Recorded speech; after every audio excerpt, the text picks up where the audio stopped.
ఎడారిలో సెలయేర్లు. ఫిబ్రవరి 5. మీరు త్వరపడి బయలుదేరరు, పారిపోవు రీతిగా వెళ్ళరు. యెషయా 52:12.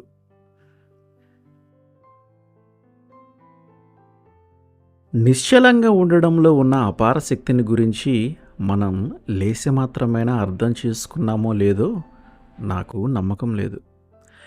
మనం ఎప్పుడూ హడావుడిగానే ఉంటాము, ఏదో ఒకటి చేస్తూనే ఉంటాము.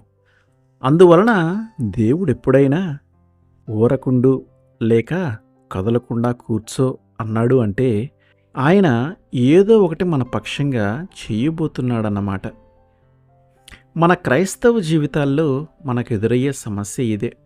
దేవుడు మనలో పనిచేసేందుకు అవకాశం ఇవ్వటానికి బదులు క్రైస్తవులమని నిరూపించుకోవటానికి మనం ఏదో చేయబోతాము.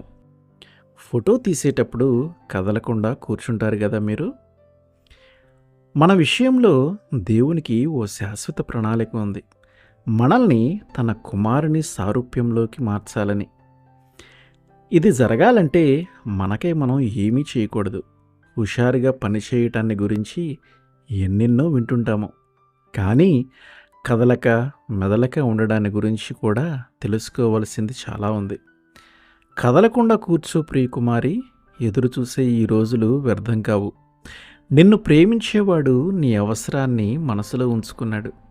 ఆయన కదలక ఎదురు చూస్తున్నాడంటే అది తన ప్రేమని నిరూపించుకోవటానికే. కదలకుండా కూర్చో ప్రియకుమారి, నీ ప్రియ ప్రభు చిత్తాన్ని అన్వేషించావు. ఆలస్యం వల్ల అనుమానాలు చెలరేగాయి నీ మదిలో. విశ్వాసాన్ని కుదుటపరుచుకో. ప్రేమామయుడు, జ్ఞానవంతుడు నీకేది మంచిదో అదే జరిపిస్తాడు. కదలకుండా కూర్చో కుమారి, ఆయన దారి తెరిచేదాకా ఒక్క అడుగు వేయకు అటు ఇటు.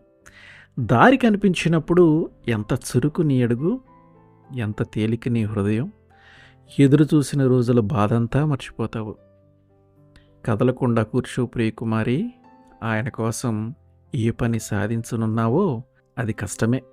విలువైనది ఎప్పుడూ అమూల్యమే, నిజమే. కానీ ఉంది నీకు ఆయన కృప. కఠినమైనవన్నీ అతి మధురమవుతాయి నీకోసం. ఆమెన్.